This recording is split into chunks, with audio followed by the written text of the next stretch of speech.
Ramakrishna, Marathi Association. Gopal Ram, Chennai Rajasthan Sevasi Samaj. Jitu Lohar, Rajasthan NLC. Praveen Jamad, Mumbai Association. இல்ல பேரு படிச்சவங்கள மேடைக்கு வந்துட்டோம். ஒன்றும் பண்ண முடியாதுன்னா நேரத்தின் அருமை. ஒருத்தரையும் அறிமுகம் பண்ணோன்னு இருக்கு. அடுத்தது நவோதயா சுரேஷ் பாபு அவர்கள் மேடைக்கு வருமாறு கேட்டுக்கொள்கிறேன். Malayali அசோசியேஷனுடைய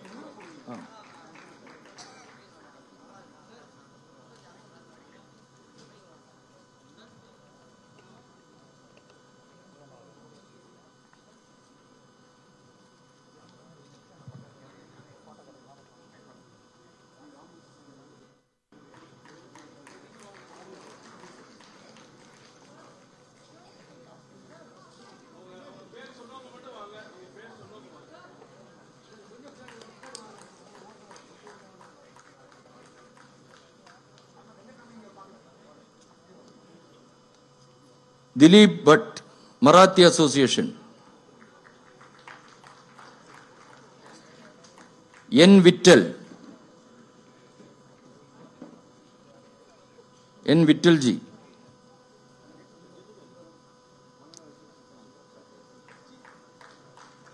Madhugarji, Madhava Association. Kannada Madhava Association, Madhugarji. G இப்படி இங்க வந்துருங்க. மதுகர்ஜி இப்படி இப்படி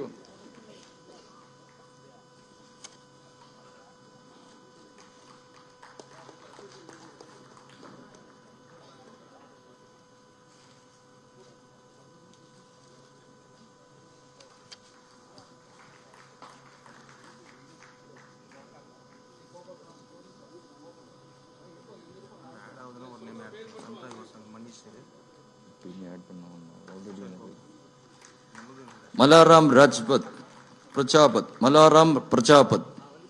வந்து போயிட்டாரு. ஓகே. சொக்காராம் சித்தர்.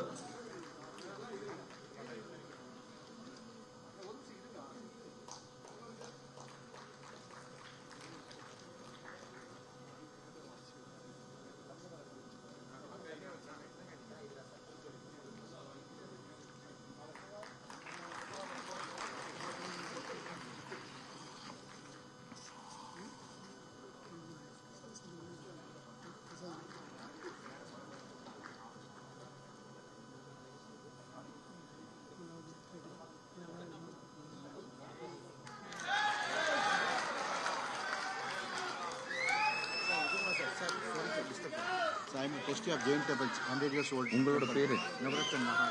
Navaratan Nahal. Vikas Burat. Vikas Burat. Dilip Bhatt I have called. You are Temple of trustee of AM Jain College. And Jain 100 years old temple. What name? Navaratan Nahal. Navaratan Nahal. And Vikas Burat. Vikas Burat. I am a petition. Okay. Be in touch. I'll give you. I am a founder of the BJP, sir. This is I'll give you my card. Be in touch.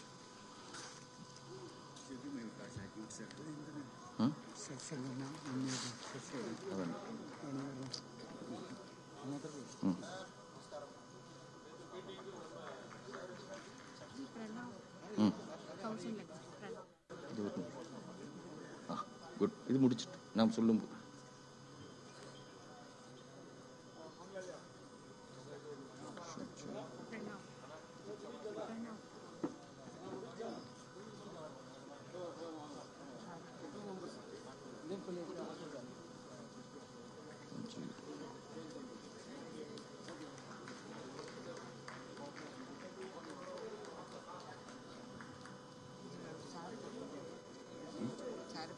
கொடுங்க கொடுங்க. ஏய் நீ கொடுக்குறியா? உன்னை என்ன சொல்லி ஆரம்பிக்கிறாங்க? BJP என்ன சொல்லணும்? இது மோகன்குமார் பிரஜாபத்தா இது என்ன சொல்லுங்க?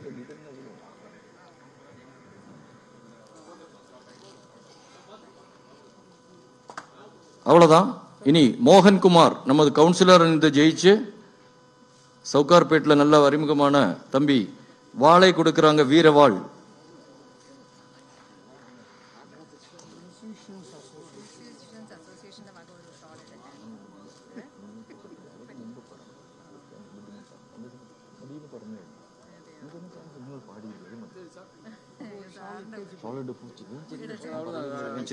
உங்களை மட்டும்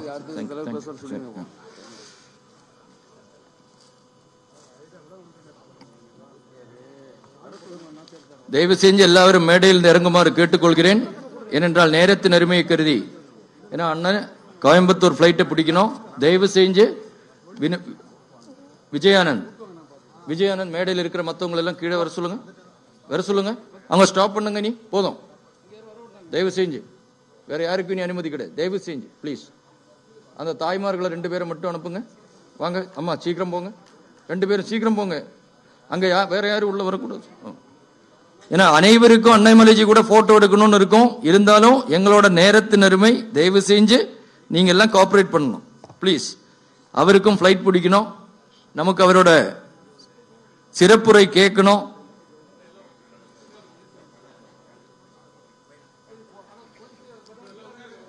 ஜி போட்டவங்க எல்லாம் தயவு செஞ்சு கீழே போங்க. தம்பி நீங்க எல்லாரையும் கொஞ்சம் கீழே இது பண்ணுங்க. பாருங்க வாலண்டியர்ஸ் எல்லாம் கொஞ்சம் பாருங்க. போட்டவங்க எல்லாம் தயவு செஞ்சு கீழே போறது மாதிரி பாருங்க. நமக்கு ஒரு ஒழுக்கம் இருக்கு, நம்ம கட்சியில சொன்னா கேட்கணும். தயவு செஞ்சு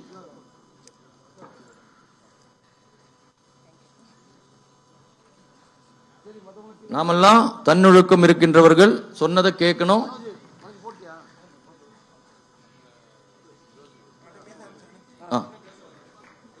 அடுத்ததாக நாமெல்லாம் ஆவலுடன் எதிர்பார்த்துக் கொண்டிருக்கின்ற தமிழ்நாட்டின் வருங்கால முதல்வரும் இளைஞர்களுடைய சிங்க சொப்னமாக திமுகவினுடைய தூக்கம் கெடுத்துக் கொண்டிருக்கின்ற அண்ணாமலை அவர்கள் நம்முடன் சிறப்புரையாற்றுவார். மாநில தலைவர் ஜெய் ஸ்ரீராம், போலோ பாரத் மாதா கி, போலோ பாரத் மாதா கி, போலோ பாரத் மாதா கி. தயவு செஞ்சு எல்லாரும் கீழே வரணும். மாநில தலைவரோட உரையை கேட்கறதுக்கு எல்லாரும் உட்கார்ந்துட்டு இருக்கு. உங்களுக்கு வாய்ப்புகள் கொடுக்கப்படும்.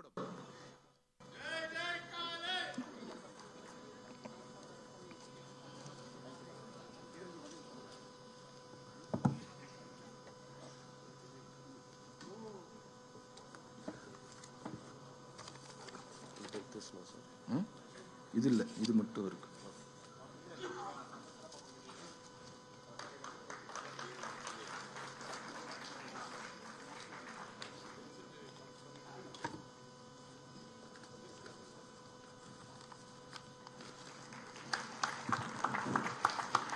தம்பி அந்த ஷாலு கொடு.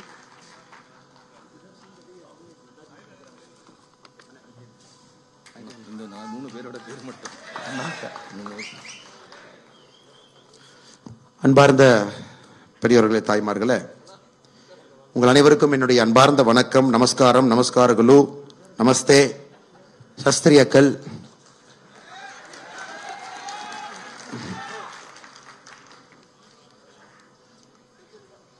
ராம் ராம், ஜெய் ஸ்ரீராம். ஒரு அற்புதமான ஒரு நிகழ்வுல நாம் அனைவரும் கூட அற்புதமான ஒரு நேரத்தில் இணைந்திருக்கின்றோம். இது நடப்பதற்கு மிக முக்கிய காரணமாக இருக்கக்கூடிய நம்முடைய தலைவர்கள் எல்லாம் மேடையின் மீது அமர்ந்திருக்கின்றார். இந்த பகுதியினுடைய பெருங்கோட்ட பொறுப்பாளர் அண்ணன் கரு நாகராஜன் அவர்கள், தென் சென்னை பகுதியினுடைய தேர்தல் பொறுப்பாளர், மத்திய சென்னை பகுதியினுடைய தேர்தல் பொறுப்பாளர், மாநிலத்தினுடைய செயலாளர் அருமை சகோதரர் வினோத் செல்வம் அவர்கள், மாநில செயலாளர் தேர்தல் பொறுப்பாளர் அக்கா சுமதி வெங்கடேஷ் அவர்கள், மேடையின் மீது இருக்கக்கூடிய ரெட்டி ஐயாக்கு அறிமுகமே தேவையில்லை, தெலுங்கு அசோசியேஷன் கம்பைன்ட் அசோசியேஷனுடைய தலைவராக இருக்கக்கூடிய நம்முடைய ரெட்டி ஐயா அவர்கள், சிஎம்ஆர் ரெட்டி அவர்கள், 2011 பாரதிய ஜனதா கட்சியினுடைய மேயர் வேட்பாளராக இருந்த ரஜீந்தர் ஐயா அவர்கள், மேடையின் மீது நம்முடைய கட்சி நண்பர்கள் எல்லோரும் இருக்கின்றார்கள். முக்கியமானவர்கள், கட்சிக்காக உழைக்கக்கூடியவர்கள். அதிலே இந்தியன் அட்மினிஸ்ட்ரேட்டிவ் சர்வீஸ் பணியிலிருந்து பல மாவட்டத்தினுடைய ஆட்சியராக இருந்து பாரதிய ஜனதா கட்சியில் இணைந்து கட்சியை வழிபடுத்திக் கொண்டிருக்கக்கூடிய உஜ்ஜார் சிங் ஐயா அவர்களுக்கு என்னுடைய வாழ்த்துக்களை, வணக்கங்களை தெரிவித்துக் கொள்கின்றேன். தமிழ் வளர்ச்சி பிரிவினுடைய தலைவர் அண்ணன் ஆதித்யா அவர்களுக்கு நன்றிகளை தெரிவித்துக் கொள்கின்றேன். மூத்த தலைவர், ஒரு அற்புதமான கலை குடும்பத்திலிருந்து வந்திருக்கக்கூடிய சிவாஜி கணேசன் ஐயா அவருடைய அருமை புத்திரர் ஐயா ராம்குமார் அவர்களுக்கு நன்றி கலந்த வாழ்த்துக்களை, வணக்கங்களை தெரிவித்துக் கொள்கின்றேன். மாநிலத்தினுடைய துணைத் தலைவர் மூத்த தலைவர் அண்ணன் ஏஜி சம்பத் அவர்களுக்கு நன்றி கலந்த வாழ்த்துக்களை வணக்கங்களை தெரிவித்துக் கொள்கின்றேன். மேடையில் இருக்கக்கூடிய எல்லா நம்முடைய தலைவர்கள் எல்லாம் வேறு வேறு அசோசியேஷன்ல இருந்து வந்திருக்கிறாங்க. ஐயா அவர்களுக்கு என்னுடைய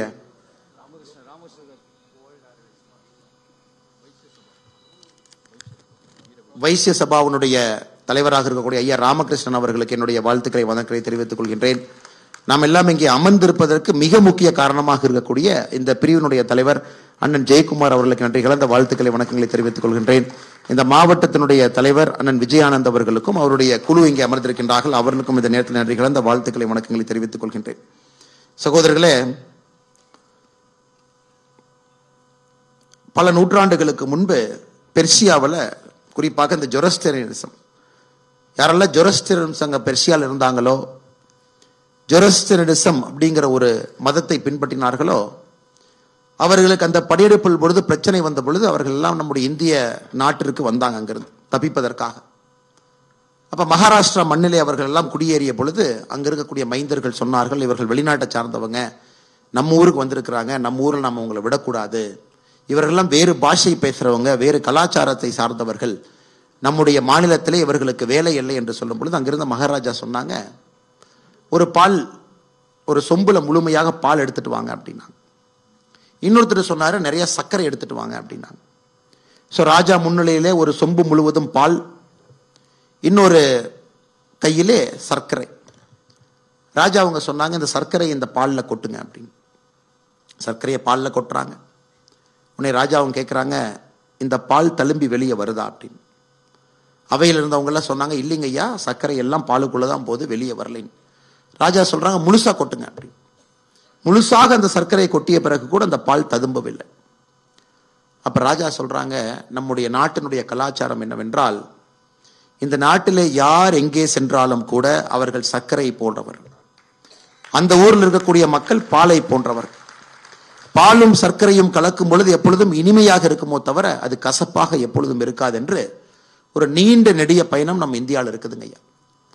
இந்த நாட்டில் குறிப்பாக இண்டஸ் நதிக்கு இந்த பக்கம், நாம் சமீபத்தில் பாரத நாடு என்று எதை சொல்லுகின்றோமோ, இந்த நாடு, இந்த மண் நிறைய முக்கியமான மதங்கள் உருவாகிய ஒரு மண். இந்து மதத்தை மதம் என்று சொல்கின்றோம், அது ஒரு வாழ்வியல் நெறி. அது புத்த மதமாக இருக்கட்டும், ஜெயின மதமாக இருக்கட்டும், நிறைய மதங்கள், இந்த சீக்கிய மதமாக இருக்கட்டும், அதெல்லாம் இந்த மண்ணில், உலகத்தில் எந்த நாடுக்கும் கூட இவ்வளவு பெரிய பெருமை இல்லை. இத்தனை மதங்கள் ஒரு மண்ணிலே உருவாகிய பெருமை எந்த ஒரு மண்ணுக்கும் இல்லைங்க ஐயா. That is why India is the mother of all religions என்று சொல்லுகின்றோம். எல்லா மதமும் உருவான ஒரு மண் இந்த பாரத மண். அதில் குறிப்பாக நம்முடைய தாய் திருநாட்டில், அதிலும் நம்முடைய தமிழகத்தில் நம்முடைய சகோதர சகோதரிகள்லாம் வேறு வேறு காலத்தில் இங்கே வந்திருக்கின்றீர்கள். இங்கே எல்லா அசோசியேஷன் இருக்கிறாங்க. குறிப்பாக ராஜஸ்தானி சங் இங்க இருக்கிறாங்க, ஜெயின் அசோசியேஷன் இங்க இருக்கிறாங்க ஐயா, மராட்டி அசோசியேஷன் இங்க இருக்கிறாங்க, கர்நாடகா அசோசியேஷன் இங்க இருக்கிறாங்க ஐயா, மலையாளி அசோசியேஷன் இங்க இருக்கிறாங்க, தெலுங்கு அசோசியேஷன் பெரிய அளவில் இங்க இருக்கிறாங்க, மாதவா அசோசியேஷன் இங்க இருக்கிறாங்க, மராட்டி அசோசியேஷன் இருக்கிறாங்க. வேறு வேறு நம்முடைய பகுதியில் இருந்து உத்தரப்பிரதேஷ், பீகார், ஜார்க்கண்ட், ஒரிசா, ராஜஸ்தான், வேறு வேறு பகுதியிலிருந்து வந்திருக்கக்கூடிய எல்லா அசோசியேஷன் சார்பாக சகோதர சகோதரிகள் இங்க வந்திருக்கிறீங்க. சிம்பிளா சொல்லணும்னா, முழுமையாக நம்முடைய பாரதம் இங்கே இருக்குதுங்க. இந்த ஹாலுக்குள்ள முழுமையாக நம்முடைய பாரதம், நம்முடைய இந்திய நாடு முழுமையாக இந்த அரங்கில் நாம் அமர்ந்திருக்கின்றோம். இன்னைக்கு ஒரு பெரிய வாய்ப்பு நம்முடைய பாரதிய ஜனதா கட்சி நமக்கு ஏற்பாடு செய்து கொடுத்திருக்கின்றார்கள். ஒரே அரங்கில் நம் அனைவரும் இந்தியர்களாக, தமிழர்களாக இந்த அரங்கில் நாம் நிறைந்து சந்தோஷமாக நம்முடைய கருத்துக்களை பரிமாறிக்கொண்டு பேசிக் கொண்டிருக்கின்றோம். உங்களிடம் முக்கியமாக ஒரு 4-5 கருத்துக்களை வைக்க வேண்டும் என்பதற்காகத்தான் இந்த நிகழ்ச்சி ஏற்பாடு செய்யப்பட்டிருக்கிறது. அதிலும் குறிப்பாக நம்முடைய தமிழகத்தினுடைய வளர்ச்சிக்காக, பொருளாதார வளர்ச்சிக்காக பாடுபடக்கூடிய சகோதர சகோதரிகள் இங்க இருக்கிறீங்க. 200-300 ஆண்டுகளுக்கு முன்பு குடிபெயர்ந்து வந்து இந்த மண்ணை உங்களுடைய மண்ணாக ஏற்றுக்கொண்டு இந்த மண்ணினுடைய வளர்ச்சிக்காக உழைத்து, அதே நேரத்தில் உங்களுடைய பாரம்பரியம் கலாச்சாரத்தையும் எங்கேயும் விட்டு கொடுக்காமல் மிக கடுமையாக பாடுபட்டு தமிழகத்தினுடைய வளர்ச்சிக்கு காரணமாக இருக்கக்கூடிய எல்லா சகோதர சகோதரிகள் இந்த அரங்கில் இருக்கிறீங்க. முதல்ல உங்களுக்கு நன்றி பாராட்டி, உங்களை வாழ்த்தி, நம்முடைய தாய் திரு தமிழகத்திற்கு உங்களுடைய சேவையும் பங்கும் அளப்பரியது என்பதை இந்த மேடையிலே சொல்ல வேண்டும். அதனுடைய கடமையாக நான் கருதுகின்றேன் சகோதர சகோதரிகள்.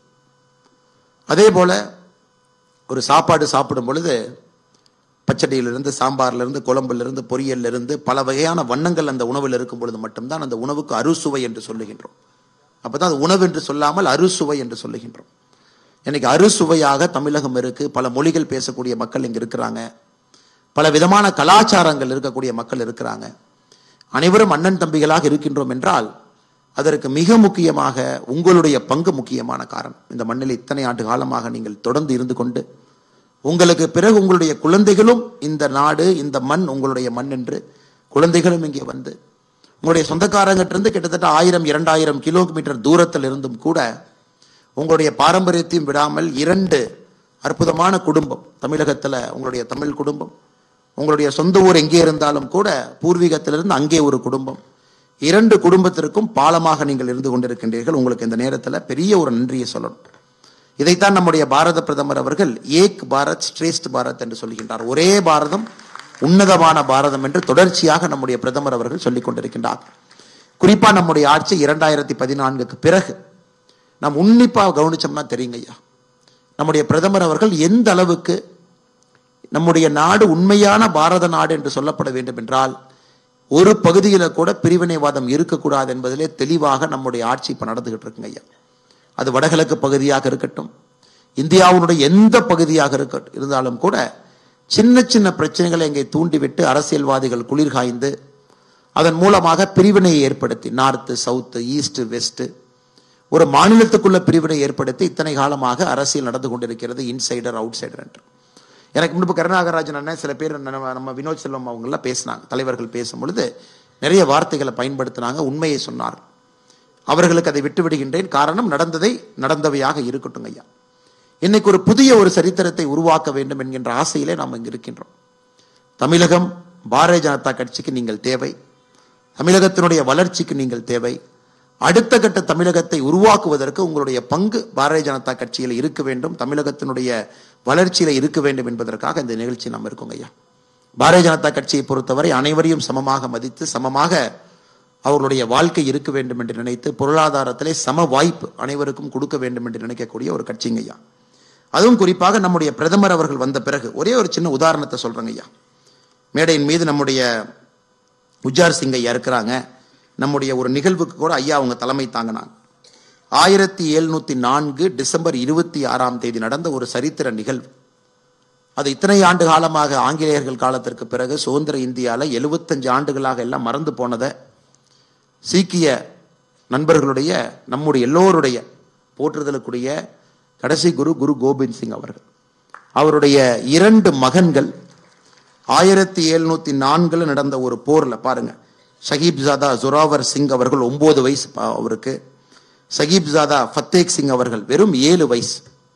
1704 நடந்த முகலாயர்களோடு நடந்த போர்ல இருவரும் கூட கொல்லப்பட்டார்கள் என்று சொல்வதை விட உயிரோடு ஒரு சிவற்றிலே வைத்து அதன் மேல சிமெண்ட் பூசி மிக கோரமாக தன்னுடைய உயிரை விட்டார்.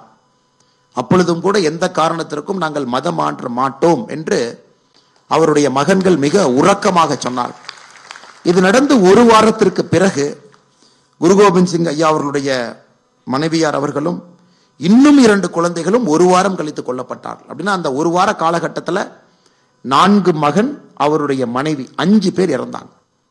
அதை இத்தனை ஆண்டு காலமாக அவர்களுக்கு அந்த மரியாதை கிடைக்காமல் எழுந்த பொழுது நம்முடைய பாரத பிரதமர் நரேந்திர மோடி அவர்கள் ஒரு ஆண்டும் டிசம்பர் 26 வீர் பால் திவஸ் என்கின்ற ஒரு நாளை அவர்களுக்காக கொடுத்து இந்த நாளை இந்தியா முழுவதும் கொண்டாட வேண்டும். இந்த ஆண்டு நீங்க பார்த்திருப்பீங்க, பாரதிய ஜனதா கட்சி நம்முடைய ஐயா மேடையில் இருக்கக்கூடிய உஜார் சிங் ஐயா தலைமையில் தமிழகத்தில் எங்கெல்லாம் நம்முடைய சீக்கிய சகோதர சகோதரிகள் இருக்கின்றார்களோ அவரெல்லாம் ஒருங்கிணைத்து இந்த நிகழ்வை தமிழகத்தில் பாரதிய ஜனதா கட்சி நடத்தினோம். இது ஒரு உதாரணம் ஐயா. எந்த அளவுக்கு இந்தியாவில் இருக்கக்கூடிய ஒரு விஷயத்தை எல்லாம் நம்முடைய பாரதிய ஜனதா கட்சி உன்னிப்பாக கவனித்து தமிழகத்தில் இருக்கக்கூடிய நம்முடைய சொந்தங்களுக்கு கூட குரு கோபிந்த் சிங் ஐயா அவர்களுடைய புதல்வருக்கு என்ன ஆச்சு, எப்படி கொல்லப்பட்டார்கள் அப்படிங்கிறத தெரியணும் அப்படிங்கிறதுக்காகத்தாங்க ஐயா பாரதிய ஜனதா கட்சி. இந்த பஞ்சாபில் இந்த நிகழ்வு கொண்டாடலைங்க. இந்த நிகழ்வு என்பது தமிழகத்தில் இருக்கக்கூடிய சீக்கியர்கள் மத்தியில கொண்டாடப்படவில்லை, தமிழர்கள் மத்தியிலே கொண்டாடப்பட்ட ஒரு நிகழ்வு. அதன் பிறகு இன்னொன்று பார்த்திருப்பீங்க, 2019 நவம்பர் 8 நம்முடைய பாரத பிரதமர் அவர்கள் மிகப்பெரிய ஒரு விஷயத்தை கையில் எடுத்தாங்க. பாகிஸ்தான் எல்லைக்குள் இருக்கக்கூடிய கர்த்தாப்பூர் சாஹிப் அந்த குருத்வாரா, அதையும் நம்முடைய பஞ்சாப் பகுதியில் இருக்கக்கூடிய தேர பாபா நானக் ஸ்ரைன், இது இரண்டையும் இணைத்து முதலாக இந்தியாவில் இந்த பகுதியில் இருக்கக்கூடியவர்கள் யாரோ ஆங்கிலேயன் ஒரு கோடை போட்டு இது இந்தியா, இது பஞ்சாப் பகுதி, இது பாகிஸ்தான் பஞ்சாப் பகுதி என்று போட்ட கோடை எல்லாம் உடைத்து நம்முடைய பாரத பிரதமர் அவர்கள் இந்த குருத்வாரா கர்த்தாப்பூர் சாஹிப் காரிடார் இதை ஆரம்பித்து இங்கிருந்து நம்முடைய சொந்தங்கள் அற்புதமாக செல்ல முடியும் என்பதை 2019 நவம்பர் 8 அந்த ஏக் பாரத் ஸ்ரேஷ்ட பாரத் அதற்கு ஒரு இலக்கணமாக அந்த நிகழ்வு இருந்துச்சுங்க ஐயா. அதன் பிறகு இன்னும் தொடர்ச்சியாக நாம் பார்க்க ஆரம்பிக்கிறோம் அப்படின்னா, முதலாக காசி தமிழ் சங்கம் போன ஆண்டு முதல் ஆண்டு, இந்த ஆண்டு 2வது ஆண்டு, 2 ஆண்டுகளாக தொடர்ந்து தமிழகத்திலிருந்து கிட்டத்தட்ட 2000 பேருக்கு மேல நம்முடைய சொந்தங்கள் உத்தரப்பிரதேச மாநிலத்திற்கு சென்று அங்க இருக்கக்கூடிய வாரணாசியில நம்முடைய விஸ்வநாத் மந்திர்ல அங்க எல்லாம் தரிசனம் செய்து அங்கிருந்து அயோத்தியா கோவில் கட்டப்பட்டிருக்கூடிய நேரம் அங்க அயோத்தியாவுக்கு போயிட்டு எல்லா பகுதியும் பார்த்து விட்டு கிட்டத்தட்ட ஒரு 11 நாள் ட்ரெயின்ல போயிட்டு திரும்ப வந்தாங்க ஐயா. 2வது ஆண்டும் கூட காசி தமிழ் சங்கம், போன ஆண்டு தெலுங்கு காசி சங்கமம், தெலுங்குல இருந்து காசிக்கு இதே போல ரயில் மூலமாக பயணம். யுவ சங்கமம், இந்தியாவில் இருக்கக்கூடிய எல்லா மாநிலத்தில் இருக்கக்கூடிய யுவக்கர் யாரெல்லாம் இளைஞர்கள் இருக்கிறாங்களோ, வேறு வேறு மொழி பேசுறவங்க, அவங்க இன்னைக்கு நவோதயா பள்ளிகளுக்கு போனா ஒரு ஆண்டும் 7 நாட்கள் கம்பல்சரியா ஒரு நவோதயா பள்ளியில் இருக்கக்கூடிய ஒரு குழந்தை சவுத்தில் இருக்காங்கன்னா நார்தன் பார்ட் ஆஃப் இந்தியாவில் இருக்கக்கூடிய நவோதயா பள்ளியில ஒரு வாரம் அங்க போகணும், அந்த குழந்தை ஒரு வாரம் இங்க வரணும், அந்த குழந்தைக்கு இன்னொரு கலாச்சாரத்தினுடைய அடிப்படை தெரிய வேண்டும் என்பதற்காக நவோதயா பள்ளிகள் இன்னைக்கு இங்க இருக்கக்கூடிய மாணவர்கள் அங்கேயும் அங்க இருக்கக்கூடிய மாணவர்கள் இங்கேயும் ஒரு வார காலம் போறாங்க. இதையெல்லாம் தாண்டி இன்னும் உன்னிப்பா பாத்தீங்கன்னா நம்முடைய பிரதமர் அவர்கள் இன்னைக்கு கட்சிக்குள்ள சொல்றாங்க, பாரதிய ஜனதா கட்சி இங்கே இருந்து ஒரு இடத்துக்கு செல்ல வேண்டும், அங்க இருக்கக்கூடிய பாரதிய ஜனதா கட்சி இங்கே வர வேண்டும். உதாரணத்துக்கு கேரளாவில் இருக்கக்கூடிய பாரதிய ஜனதா கட்சி வடகிழக்குக்கு போங்க, வடகிழக்கில் இருக்கக்கூடிய பாரதிய ஜனதா கட்சி தொண்டர்கள் கேரளாக்கு வாங்க, தமிழகத்தில் இருக்கக்கூடிய பாரதிய ஜனதா கட்சியினுடைய தொண்டர்கள் உத்தரப்பிரதேஷ், தெலுங்கானா, வேறு வேறு பகுதிக்கெல்லாம் போய் அந்த பகுதியிலிருந்து வந்தாங்க. எதுக்காக இத்தனை நிகழ்வு நடக்குதுனாங்க ஐயா? ஒரே பாரதம் உன்னத பாரதம் என்பதை அடிப்படையில் நம்பக்கூடிய ஒரு கட்சி, நம்முடைய ஒரு கலாச்சாரத்தையும் பேணி காக்க வேண்டும் என்று நினைக்கக்கூடிய கட்சி, நம்முடைய கலாச்சாரங்கள் எப்படி இருந்தாலும் கூட, அதனுடைய ரங்கங்கள் வண்ணங்கள் எப்படி இருந்தாலும் கூட அடிப்படையில நம்முடைய பாரத தாய் ஒன்று என்பதை உணர்த்தக்கூடிய ஒரு கட்சியாக இன்னைக்கு பாரதிய ஜனதா கட்சி இருக்குதுங்க ஐயா. அதனுடைய தொடர்ச்சியாக இந்த நிகழ்வு இங்கே நடந்து கொண்டிருக்கிறது. அதனால் குறிப்பாக இந்த நிகழ்ச்சி நடத்தின எல்லோருக்கும் நன்றி சொல்லணும். இதையெல்லாம் தாண்டி ஒரு மிகப்பெரிய ஒரு இலக்கு நம்முடைய பாரத பிரதமர் அவர்கள் புதிய கல்விக் கொள்கை, தேசிய கல்விக் கொள்கை, நியூ எஜுகேஷன் பாலிசி. இன்னைக்கு 3 மொழிகள் படிக்க வேண்டும் அப்படிங்கிறாங்க மினிமம், குறைந்தபட்சம். அதுல ஒரு மொழி நம்முடைய தாய்மொழி தமிழ் மொழி படிங்க, 2வது கட்டாயமா ஆங்கிலம் படிங்க, 3வது மொழி உங்களுக்கு பிடித்த மொழியை படிங்க அப்படிங்கிறாங்க. ஐயா இது ரொம்ப முக்கியம். ஒரே பாரதம் உன்னத பாரதத்திற்கான அடிப்படை என்பது நாம் இன்னொரு மொழியை அட்லீஸ்ட் தெரிஞ்சுக்கணும், ஒரு கம்ஃபர்டபுளா பாசிங் நாலேஜ் இருக்கணும் அப்படின்னு நம்ம பிரதமர் நினைக்கிறான். அதுவும் எப்படி கொடுத்திருக்காரு பாருங்க ஐயா. எந்த பகுதியில் எந்த 3வது மொழி படிக்க வேண்டும் என்பதை நீங்க முடிவு செய்யுங்கிறாங்க. அரசாங்கம் முடிவு செய்வது இல்லைங்க, நீங்க. அதை கிளஸ்டர் என்று சொல்லுகின்றார். உங்க பகுதியில் இருக்கக்கூடிய ஸ்கூல், சென்னைக்குள்ள ஒரு கிளஸ்டர் ஆஃப் ஸ்கூல் இருக்கு, அந்த பேரண்ட் டீச்சர் அசோசியேஷன் மீட்டிங்ல நீங்கெல்லாம் சேர்ந்து ஆசிரியர்களோட பேசி, அந்த பகுதியில் மலையாளி அதிகமா இருக்கிறாங்களா, மலையாளம் 3rd லாங்குவேஜ், அந்த பகுதியில் கன்னடிகா அதிகமா இருக்காங்களா, கன்னடா 3rd லாங்குவேஜ், அந்த பகுதியில் ராஜஸ்தானி அதிகமா இருக்கிறாங்களா, 3rd லாங்குவேஜ், மராட்டி அதிகமா இருக்காங்களா, 3rd லாங்குவேஜ். அதாவது உங்களுக்கே அந்த ஆப்ஷன், அந்தந்த கிளஸ்டரை நீங்க முடிவு பண்ணி அந்த 3வது மொழியை உங்களுடைய குழந்தைகளுக்கு சொல்லிக் கொடுங்க அப்படிங்கிறது எவ்வளவு அற்புதம் பாருங்க. இன்னைக்கு இந்த புதிய கல்விக் கொள்கை எல்லா மாநிலத்திலும் கூட கொஞ்சம் கொஞ்சமா ஏத்துக்க ஆரம்பிச்சு, சில மாநிலங்கள் முழுமையா அதை ஏற்றுக்கொண்டு இன்னைக்கு நம்முடைய குழந்தைகள் புதிய கல்விக் கொள்கையில not only is there a change in the quality of education, but also there is a change in the language that one has to learn. But நம்முடைய தமிழ்நாட்டில் பார்த்தீங்கன்னா இன்னுமே இவர்களும் படிக்க மாட்டார்கள், அடுத்தவர்களை படிக்கவும் விட மாட்டார்கள் என்பதற்கேற்ப இன்னும் தமிழ்நாட்டினுடைய அரசியல்வாதிகள் இந்தியா எந்த அளவுக்கு மாறி இருக்கிறது என்பதை முழுமையாக உணராமல் சுற்றி கொண்டிருக்கின்றார். அவர்களுக்கெல்லாம் 2024 பாராளுமன்ற தேர்தலில் நீங்கள் நிச்சயமாக உங்களுடைய வாக்கின் மூலமாக பதில் சொல்வீர்கள் என்கின்ற முழு நம்பிக்கை எங்களுக்கு இருக்கு. தமிழகத்திலும் கூட தேசியம் பெரிய அளவில் வளர வேண்டும் என்று நாங்கள் நினைக்கின்றோம். நிச்சயமாக நீங்கள் அதை நடத்தி காட்ட வேண்டும். அதுவும் குறிப்பா சென்னை போன்ற பெரும் நகரத்துல இங்க நீங்க முடிவு செய்றீங்க வெற்றி வாய்ப்பு எப்படி இருக்கும், யார் உங்களுக்கு எம்பியாக வர வேண்டும் என்பதை நீங்க முடிவு பண்றீங்க. அது இந்த முறை சென்னையினுடைய 3 பகுதி, வட சென்னை, மத்திய சென்னை, தென் சென்னை 3 பகுதியிலும் கூட வேறு வேறு மொழி பேசக்கூடிய நம்முடைய சகோதர சகோதரிகள் நீங்கள் முடிவு செய்து நம்முடைய பாரத பிரதமர் நரேந்திர மோடி அவருடைய கரத்தை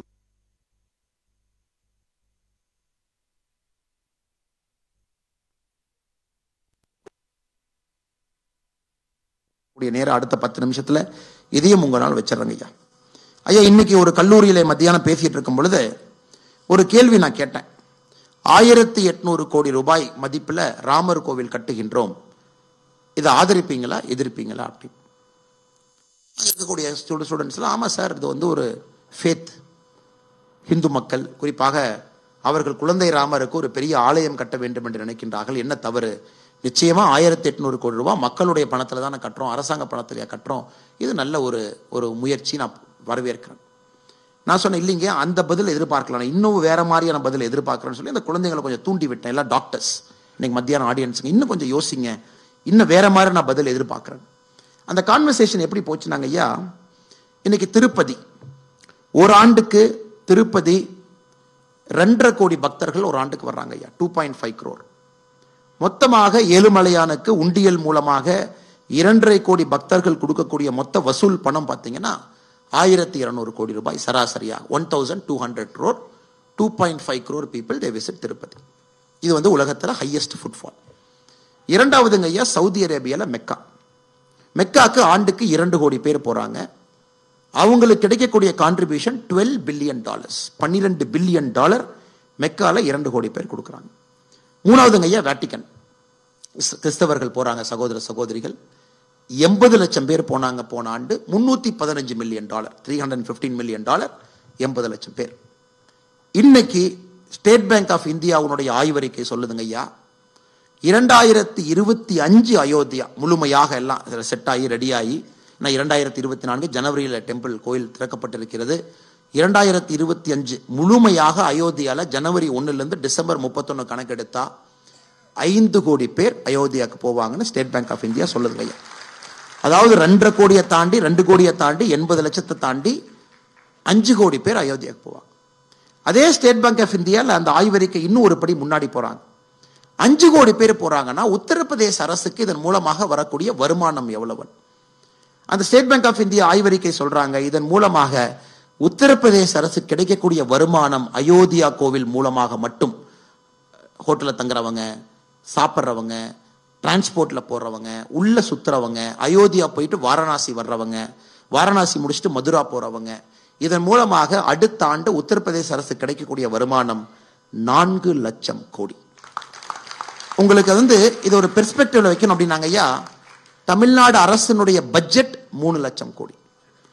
அயோத்தியாவுக்கு அடுத்த ஆண்டு செல்லக்கூடிய 5 கோடி சகோதர சகோதரிகள் மூலமாக உத்தரப்பிரதேச அரசுக்கு மொத்தமாக உத்தரப்பிரதேசக்குள்ள வரக்கூடிய வருமானம் 4 லட்சம் கோடி. இப்ப உத்தரப்பிரதேச அரசுக்கு வரி மூலமா எவ்வளவு வரும்? 4 லட்சம் கோடி எல்லா மக்களுக்கும், ஆட்டோ ரிக்ஷா டிரைவர் என்ன, ஹோட்டல் வச்சிருக்கிறவங்க, சாப்பிட்றவங்க எல்லாம் சேர்ந்து. உத்தரப்பிரதேச அரசுக்கு வரி மூலமாக கிடைக்கக்கூடிய பணம் என்பது 25,000 கோடி, 25,000 crore டைரக்டா யூபி கவர்மெண்ட்டுக்கு டாக்ஸா போகுது. ஐயா இதுதான் முக்கியம். இன்னைக்கு இந்தியா எப்படி மாற ஆரம்பிச்சாங்க ஐயா, மக்கள் ஒரு இடத்திலிருந்து இன்னொரு இடத்திற்கு செல்ல செல்ல, இப்ப அயோத்தியா என்பது இந்தியாவில் இருக்கக்கூடிய எல்லா சகோதர சகோதரிகளையும் ஒரு மேக்னெட் மாதிரி அங்க இருக்குதுங்க ஐயா. அதே மாதிரி காசி விஸ்வநாத் காரிடார், அங்க இருக்கக்கூடிய காசி விஸ்வநாத் காரிடார் இந்தியாவில் இருக்கக்கூடிய எல்லா மக்களையும் ஒரு மேக்னெட் மாதிரி அங்க இருக்குதுங்க. எல்லா மக்களும் அங்க போறாங்க. ஸோ பொருளாதாரம் உயருது. இதை சிம்பிளா உங்களுக்கு வேற மாதிரி சொல்லணும் அப்படின்னாங்க ஐயா, போன ஆண்டு இந்தியர்கள் வெளிநாட்டுல போய் செலவு செஞ்சது, வெளிநாட்டுக்கு போய் நம்ம செலவு செஞ்சது $42 பில்லியன். அதாவது இந்தியர்கள் நம்ம நாட்டிலிருந்து வெளியே டூர் போய் மால்டீவ்ஸ்ல 5 லட்சம் ரூபா பெர் நைட் ரூமு, அப்புறம் அந்த போட் எடுத்துக்கிட்டு இட்டலியில வந்து அந்த சீக்குள்ள கடல் அந்த ஊருக்குள்ள தண்ணியில போனது, அப்புறம் கிளாஸ் பேலஸ் பார்த்தது, பிரான்ஸ்ல வெர்சாலிஸ் போனது, $42 பில்லியன்.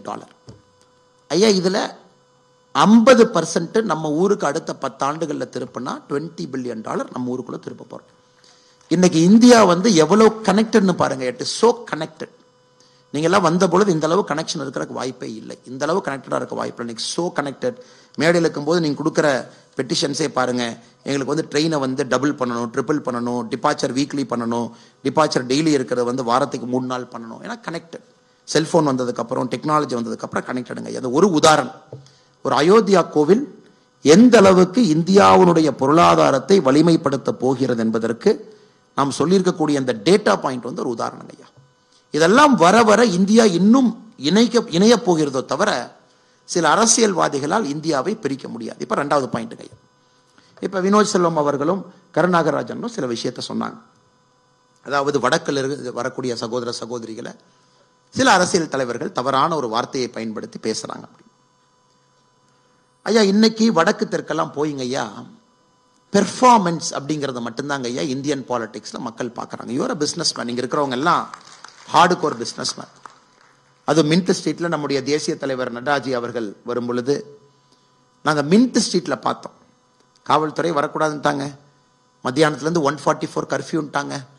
யாருமே வரக்கூடாதுன்ட்டாங்க. எல்லாரும் மின்ட் ஸ்ட்ரீட்ல அதை தாண்டி ஒரு இடத்துல, ஒரு கட்ல, ஒரு வீட்டுல, ஒரு சந்தில, ஒரு விண்டோல நீங்கள் அனைவரும் அங்கிருந்து நம்முடைய தேசிய தலைவர் நட்டா அவர்களை பார்க்க வேண்டும் என்று நீங்கள் காட்டிய ஆர்வம், உங்களுடைய விண்ணை பிளந்த ஜெய் ஸ்ரீராம் கோஷம், அப்புறம் நட்டாஜி அவர்கள் பேச பேச அவர் என்ன பேசணும் நீங்களே டிசைட் பண்ணி பேச வச்சீங்க. இதுதான் பேசணும், நீங்க அரவிந்த் கெஜ்ரிவாலை பத்தி பேசுங்க, இதை பத்தி ஏன் பேசலன்னு ஆடியன்ஸ் நீங்க சொல்ல சொல்ல நட்டாஜி அவர்கள் பேசினாங்க. அந்த அளவுக்கு ஒரு உற்சாகமான வரவேற்பு முடித்து விட்டு நட்டாஜி போகும்போது சொன்னாங்க, நான் இந்தியால எத்தனையோ பகுதிக்கு போறேன், ஆனா இங்க இருக்கக்கூடிய பிறமொழி பேசக்கூடிய சகோதரர்களை கொடுக்கக்கூடிய வரவேற்பு இன்னைக்கு இந்தியால வேற பகுதியில் எனக்கு கிடைக்கல. அந்த அளவுக்கு எமோஷன், அந்த அளவுக்கு பேஷன், அந்த அளவுக்கு அக்ரெசிவான ஒரு வரவேற்பு கொடுத்தாங்க. அப்படி ஐயா இதுக்கு நான் வர்றேன் அப்படின்னாங்க ஐயா, கண்டிப்பாக நாம் அனைவருமே பெருமை மிகுந்த இந்தியர்கள். முதல்ல அதுல எந்த மாற்று கருத்து இல்லைங்க ஐயா. இந்தியா வந்து நம்ம வி ஆர் இந்தியன்ஸ் ஃபர்ஸ்ட். அதுல எந்த மாற்று கருத்தும் இல்லை. நாடு நல்லா இருக்கணும், ஸ்ட்ராங்கா இருக்கணும், பலமா இருக்கணும். அதன் பிறகு தமிழ்நாட்டினுடைய கலாச்சாரத்தினுடைய பெருமை மிகுந்த அடையாளமாக நான் இருக்க வேண்டும் என்று நினைக்கின்றேன். அதே போல வினோத் செல்வம், அதே போல கருணாகராஜன், அதே போல சுமதி வெங்கடேஷ், அதே போல இங்க வந்து ஒரு ஜெயினுடைய பெருமை மிகுந்த அடையாளமா நான் இருக்கணும், மராட்டினுடைய அடையாளமா நான் இருக்கணும். ஐயா இது எதுவுமே கான்ஃபிளிக்டிங் கிடையாது. இது ஒரு தேசிய பறவையாக இருக்கக்கூடிய மயிலினுடைய தோகையில பாத்தீங்கன்னா அங்க இருக்கக்கூடிய கலர் வேற வேறு இருந்தா கூட கான்ஃபிளிக்டா இருக்காதுங்க ஐயா. மொத்தமாக அந்த கலர் வந்து ரொம்ப மொசாய்க்கா ரொம்ப சூப்பரா இருக்கும். இதை தமிழகத்தில் இருக்கக்கூடிய சில அரசியல்வாதிகள் புரிந்து கொள்ள மறுக்கின்றார். அதாவது ஒரே இடத்துல ஒரு ரங்கோலம் மாதிரி எல்லோரும் அற்புதமா இருக்கலாம், நம்முடைய கலாச்சாரத்தை முதன்மைப்படுத்தி நாம் வாழலாம். ஆனா இந்தியா என்கின்ற கொடைக்கு கீழே, அம்பர்லாக்கு கீழே நாம் எல்லோரும் இந்தியர்கள் முதல்ல, அதன் பிறகு நம்முடைய கலாச்சாரத்தினுடைய அடையாளமாக, பெருமை மிகுந்த அடையாளமாக நாம் இருப்பதிலே எந்த தவறும் இல்லை என்பதை எங்க இருக்கக்கூடிய அரசியல்வாதிகள் புரிந்து கொள்ள மறுக்கின்றார்கள். அதனுடைய அரசியல் வெளிப்பாடு தான் 40-50 வருஷமா இந்த வடக்கு தெற்கு. இன்னைக்கு பாருங்க ஐயா, எந்த ஒரு மாநிலத்தை கொச்சைப்படுத்தினார்களோ இத்தனை ஆண்டுகளாக தமிழகத்தினுடைய அரசியல், எந்த ஒரு மாநிலத்தை கொச்சைப்படுத்தி அந்த மாநிலத்தில் பிறந்த சகோதர சகோதரிகள் எல்லாம் கொச்சைப்படுத்தி அரசியல் செய்தார்களோ, இன்னைக்கு அந்த மாநிலம் இந்தியாவுடைய 2வது பெரிய பொருளாதார மாநிலமாக மாறி இருக்கிறது உத்தரப்பிரதேசம். 2வது பெரிய பொருளாதார மாநிலம் இந்தியாவில் பார்த்தீங்கன்னா மகாராஷ்டிரா முதல் பொருளாதார மாநிலம். இந்தியாவுடைய மொத்த பொருளாதாரத்தில் 13 விழுக்காடு. இப்போ 9.2 விழுக்காடுக்கு உத்தரப்பிரதேசம், 9.1 விழுக்காடுக்கு தமிழகம் வந்திருக்கு. இதை தமிழகத்தில் இருக்கக்கூடிய அரசியல்வாதிகள் எப்பொழுது புரிந்து கொண்டு எல்லா மக்களையும் ஒன்றிணைத்து, எல்லா மக்களையும் ஒருங்கிணைந்து அதன் மூலமாக கிடைக்கக்கூடிய வளர்ச்சி என்பது இன்னும் வேகமாக இருக்கும் என்று புரிந்து கொள்கின்றார்களோ, அன்னைக்கு தான் தமிழகத்தினுடைய உண்மையான வளர்ச்சியை நம்ம பார்க்க போறோம் ஐயா. அது பாரதிய ஜனதா கட்சியினுடைய கனவு. நீங்கள் எல்லாம் எங்களோட பயணம் செய்ய வேண்டும், இணைய வேண்டும். பாரத பிரதமர் நரேந்திர மோடி அவருடைய கனவை வலுப்படுத்த வேண்டும். குறிப்பாக நாம் வசிக்கக்கூடிய அந்த சென்னை மாநகரத்தை ஒரு இன்டர்நேஷனல் சிட்டியா, ஒரு வேர்ல்டு கிளாஸ் சிட்டியா மாற்றணுங்க ஐயா. இன்னைக்கு சென்னை சரியில்லை. 2018, 19, 20, 21, 22 ஸ்வச்ச பாரத்ல தூய்மையில 39 இருந்து 45 இடத்துக்குள்ள இருந்தாங்க ஐயா. 39, 40, 41, 42, 43, 44 கடைசியா வந்த ரேங்க். இந்த ஆண்டு தூய்மையில தமிழகத்தில் சென்னையினுடைய ரேங்க் 199. 199வது இடத்துல சென்னை இருக்குதுங்க ஐயா. தமிழகத்தில் வந்திருக்கக்கூடிய 5 நகரங்கள் எதுவுமே முதல் 100 இல்லை. அந்த ரிப்போர்ட் எத்தனை பேருக்கு நேரம் இருக்குன்னு தெரியலங்க ஐயா. தமிழ்நாட்டினுடைய டிவி சேனல் டிபேட்ல இதெல்லாம் நடக்காது. அண்ணாமலை இன்னைக்கு என்ன இட்லி சாப்பிட்டாரா, பூரி சாப்பிட்டாரா, அவர் யாரை திட்டினாரு, இவங்க யார் அவங்கள திட்டினாங்க, மாத்தி மாத்தி யாரை திட்டிக்கிட்டாங்க, இதான் விவாத மேடை. அந்த ரிப்போர்ட்டை கொஞ்சம் எடுத்து நுணுக்கமா படிச்சீங்கன்னா, சென்னையிலே உற்பத்தி ஆகக்கூடிய குப்பையில வெறும் 12% குப்பை மட்டும்தான் இங்கிருந்து நாம டிஸ்போஸ் பண்றோங்க ஐயா. 88% குப்பையை குவிக்கிறோம். டெல்லியில பாத்தீங்கன்னா லேண்ட்ஃபில் சைட் அப்படிம்பாங்க. அதுபோல தமிழகத்தில் இங்க இருக்கக்கூடிய ஆட்சியாளர்கள் லேண்ட்ஃபில், ஏன்னா குப்பைக்கு ஒரு மாஃபியா இருக்கு, உங்களுக்கு தெரியும். கார்பரேஷன்ல சென்னை கார்பரேஷனுடைய மிகப்பெரிய மாஃபியாவே குப்பை மாஃபியா. அந்த குப்பை மாஃபியாக்காக மர்டர் நடக்கும், கொலை நடக்கும், அது ஒரு ரவுடி வருவான், அவனை கொலை பண்ணி இன்னொரு ரவுடி வருவான். இந்த குப்பை மாஃபியா வந்து பாத்தீங்கன்னா இந்த 20 ஆண்டுகளாக உருவாக்கி இருக்கு. இப்ப பீக்கில் இருக்கு. ஒரு நாளைக்கு நீங்கள் உற்பத்தி செய்யக்கூடிய குப்பையில வெறும் 12% குப்பை மட்டும்தான் டிஸ்போஸ் ஆகுது.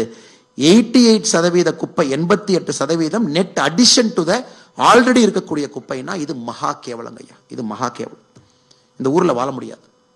இரண்டாவதுங்க ஐயா, இரண்டாவது மிகப்பெரிய பிரச்சனை கண்ணெதிரில் இருக்கக்கூடிய பிரச்சனை.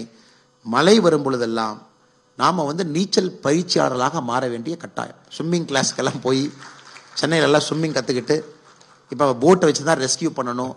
கண்டிப்பா பாருங்க, இந்த ஒரு கட்சி தேர்தல் அறிக்கையில சொல்லுவாங்க, நாங்கள் 2024 ஆட்சி அமைச்சா சென்னை மக்களுக்கு போட்டு கொடுப்போம் இலவசமா, நீங்களா போட்டு வாங்கி வச்சுக்கோங்க. இதை அடிப்படையிலிருந்து சரி செய்ய வேண்டிய கடமை நமக்கு இருக்குங்க ஐயா. காரணம், மிடில் கிளாஸ் அண்ட் எபோவ் பரவாயில்லைங்க ஐயா. Lower middle class and below அவர்கள் 10 ஆண்டு கஷ்டப்பட்டு சம்பாதிப்பாங்க. ஒரு மலையில 0 ஆயிருவாங்க. மறுபடியும் 10 ஆண்டு சம்பாதிப்பாங்க. ஒரு பெருமலை 10 ஆண்டுல மறுபடியும் 0 ஆயிருவாங்க. அப்படின்னா அவங்க பெர்மனன்ட் ஏழை. அவங்க பெர்மனண்டா சென்னையில ஏழையாகவே ஒருத்தவங்க இருக்காங்கன்னா, அவர்கள் சம்பாதித்த சொத்தெல்லாம் 10 ஆண்டுகளுக்கு ஒரு முறை நெட் 0, மறுபடியும் நெட் 0, மறுபடியும் நெட் 0. இதை பாரதிய ஜனதா கட்சி விரும்புகின்றோம். World's best hydrological planar. அதாவது மலை வந்து பார்க்கும் பொழுது, நான் தமிழ்நாட்டில் மட்டும் போயிட்டுமா, நார்த் சவுத் இங்க இருக்கு, டிரிவிடியன் பிலாசபி இங்க இருக்கு, இங்க மட்டும் பெய்யட்டுமா, மழை அப்படி பார்க்காதுங்க. ஸோ மழை இடத்தை பார்த்து பெய்யாத பொழுது நாமும் இடத்தை பார்க்காமல் வேர்ல்டில் இருக்கக்கூடிய பெஸ்ட் ஹைட்ராலஜிக்கல் பிளானர்ஸ் இங்க கொண்டு வரணும். என்ன பிரச்சனை, அடிப்படையில் இது எப்படி சரி செய்வது, அதற்கான முயற்சியை பாரதிய ஜனதா கட்சி எடுக்குங்க. இன்னைக்கு ஒரு நகரமே வேர்ல்டு கிளாஸ் நோக்கி போகுது. மெட்ரோ ரயில் கனெக்டிவிட்டி பெரிய லெவலில் எடுத்து போடுறாங்க. BRTS transport, multi modal transport பெரிய லெவலில் இருக்குங்க ஐயா. டிராஃபிக் கன்ஜெஷனை ஈஸ் அவுட் பண்றாங்க. குறிப்பாக ஹைட்ரஜன் பவர்டு பஸ்ல இருந்து, எலக்ட்ரிக் ஃபிளீட் ஆஃப் பஸ்ஸஸ்ல இருந்து ஒரு மாநகராட்சியும் அடுத்த கட்டத்திற்கு சிந்திக்கும் பொழுது இங்க இருக்கக்கூடிய சிந்தனை உங்களுக்கு தெரியும். மாநகராட்சியில் என்ன நடக்குது, மேயர் அவங்க சிந்தனை எப்படின்னு தெரியும், இங்க இருக்கக்கூடிய அரசியல் கட்சிகள் சிந்தனை தெரியும். ஆனால் என்னுடைய வேண்டுகோள், சென்னையை சுத்தம் செய்ய வேண்டும், சென்னையை உலகத்தரம் வாய்ந்த ஒரு நகரமாக மாற்ற வேண்டும் என்றால் இந்த முறை 3 எம்பிக்களையும் நீங்க மாத்தினா மட்டும்தாங்க அது நடக்கும். தென் சென்னை எம்பி எங்க பார்க்க முடியும்? ஜுவல்லரி, ஃபேஷன் ஸ்டோர் இனாகரேஷன்ல அவங்க இருப்பாங்க. மத்திய சென்னை எம்பி நீங்க எங்க பார்க்க முடியும்?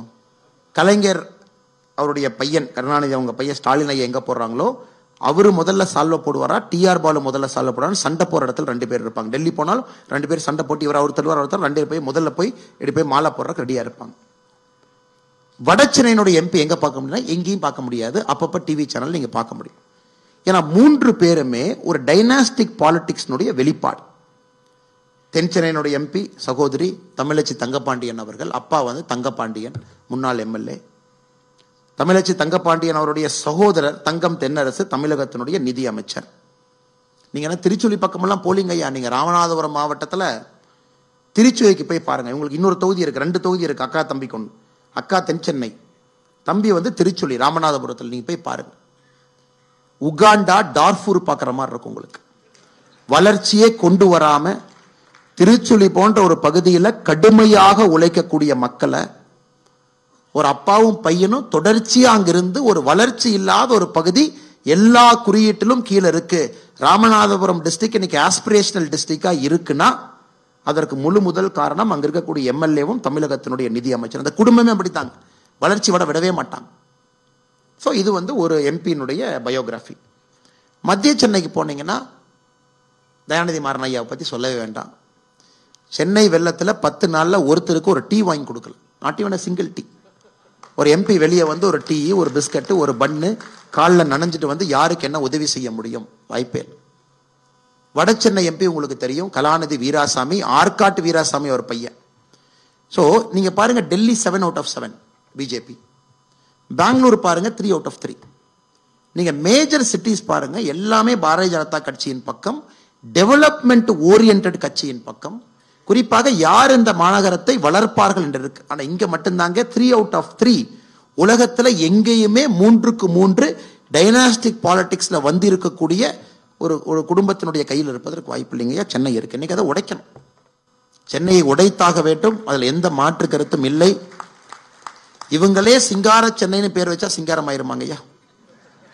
சிங்கார சென்னைன்னு பேரு மட்டும் வச்சுட்டு காலங்காத்தால சிங்கார சென்னை பார்த்தா அதே மாறிடுமா? உழைப்பு, உள்ள பூந்து வேலை செய்யணும், சுவேஜை ஃபிக்ஸ் பண்ணுங்க ஐயா, கூவம் நதியை ரெடி பண்ணணும், பக்கிங்ஹாம் கேனல்ல ஃபிக்ஸ் பண்ணணும், டிராஃபிக் கன்ஜெஷனை ஈஸ் அவுட் பண்ணணும், கிரீனரி கொண்டு வரணும், பார்க்ஸ் கொண்டு வரணும். சென்னை மக்களுக்கு வாக்கிங் போறதுக்கு உருப்படியான பார்க்கலை. நீங்க இந்தியா முழுசும் பாருங்க, சென்னை சிட்டிக்குள்ள கிரீனரி கொண்டு வரணும், வேர்ல்டு கிளாஸ் ஸ்போர்ட்ஸ் ஃபெசிலிட்டி கொண்டு வரணும். எத்தனையோ பசங்க ஃபுட்பால், பாக்ஸிங் எல்லாம் ஆடுறாங்க.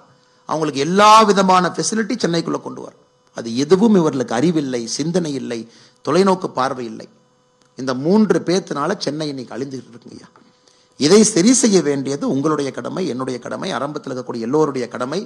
குறிப்பாக யாருக்கு வரலையோ அவங்ககிட்ட நீங்க பேசி அவர்களையும் கொண்டு வந்து சென்னையை சரி பண்ணணும். மோடி ஐயாவின் பக்கம் கொண்டு போகணும். மோடி ஐயாவுடைய நேரடி பார்வை சென்னையின் மீது இருக்கணும். அதனால தான் பார்த்தீங்கன்னா இந்த பேசின் ரிசர்வாயர் ப்ராஜெக்ட் மேனேஜ்மெண்ட், சென்னையில் வெள்ளம் வந்தோடனே மோடி ஐயா பார்த்தீங்கன்னா மிச்சவங்க என்ன சொல்லுவாங்கன்னா, அதாவது ஒரு மனிதனுக்கு மீனை இலவசமாக கொடு. இது யாருங்க? DMK strategy. மீனை கொடுத்தா அவன் மீனை சாப்பிட்டு கம்மன் இருப்பான். மோடி ஐயாவுடைய ஸ்ட்ராட்டஜி என்னன்னா, எப்படி மீன் பிடிக்கிறதுன்னு சொல்லிக் கொடு. நம்ம 2 கட்சிகளுக்கு இருக்கக்கூடிய அடிப்படை வித்தியாசம். சென்னை வெள்ளம் வந்த பொழுது இந்தியாவிலே முதலாக 530 கோடி ரூபாய் சென்னை பேசின் ரிசர்வாயர் மேனேஜ்மெண்ட்டுக்கு டே 1 ஒதுக்கினார். வெள்ளம் வரவே அடுத்த வெள்ளத்தையாச்சு தவறுங்க ஐயா, அதுக்காக 530 கோடி ரூபாய் பேசின் மேனேஜ்மெண்ட் பண்ணுங்க அப்படி. அதன் பிறகுதான் உதவித்தொகை. அதனால் நம்முடைய சிந்தனை எல்லாம் சென்னை அடுத்த கட்டத்துக்கு எடுத்து செல்ல வேண்டும். எங்க இருக்கக்கூடிய சகோதர சகோதரிகள் ஒரு மயிலினுடைய இறகையை போல வண்ணமயமாக, மொசாய்க் ஆஃப் கலர்ஸ் போல அற்புதமாக இருக்க வேண்டும். எல்லோரும் சகோதர சகோதரிகளாக எல்லா கலாச்சாரத்தையும் பேணி காக்கக்கூடிய ஒரு தமிழகத்தை நாம் உருவாக்க வேண்டும். அவருடைய கலாச்சாரத்தை முதன்மைப்படுத்துவதால் தமிழனை எப்பொழுதும் கிறங்கி போக மாட்டாள் என்கின்ற உண்மையை எல்லோரும் ஏற்றுக்கொள்ள வேண்டும். ஒரு அற்புதமான இந்தியாவை படைக்க வேண்டும் என்றால் எல்லா கலாச்சாரத்திற்கும் மதிப்பும் மரியாதையும் எடுக்க வேண்டும் என்கின்ற உண்மையை கொண்டு போகணும். புதிய கல்விக் கொள்கையை முழுமையா கொண்டு வரணும். நீங்க வீட்டில் பேசக்கூடிய மொழி உங்க பகுதியில் உங்களுடைய குழந்தைகளுக்கு 3வது மொழியாக அது சொல்லித்தரப்பட வேண்டும். ஏன்னா எல்லா மொழி கிட்டத்தட்ட 9 மொழி பேசக்கூடிய சகோதர சகோதரிகள் இங்க இருக்கிறீங்க. அதனால இந்த அற்புதமான நிகழ்ச்சி மிகச்சிறப்பாக முக்கியமான தலைவர்கள் முன்னில் நடந்து கொண்டிருக்கிறது.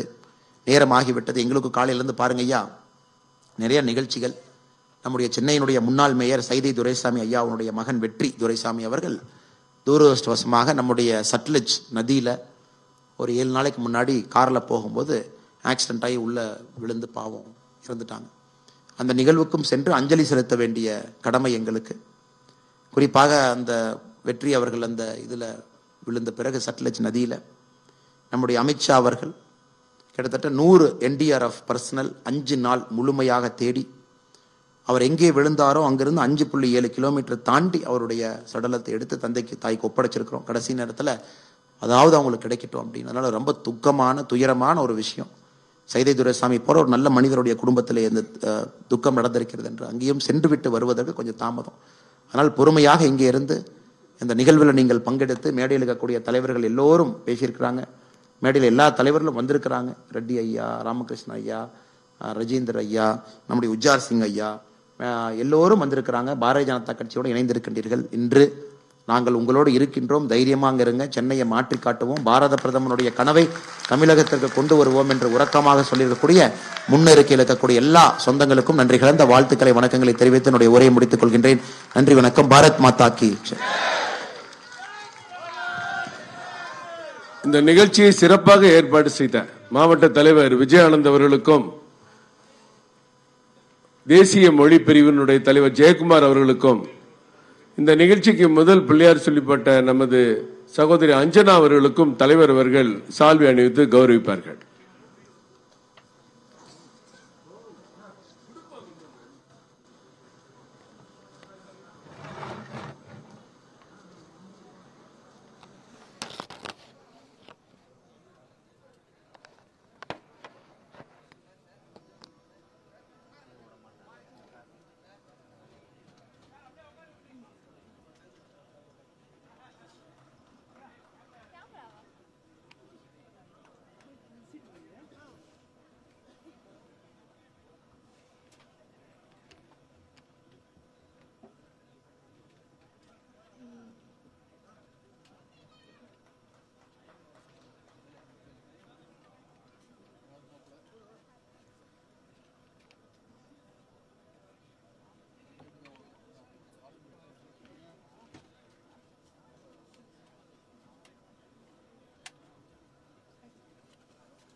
வச்சிரு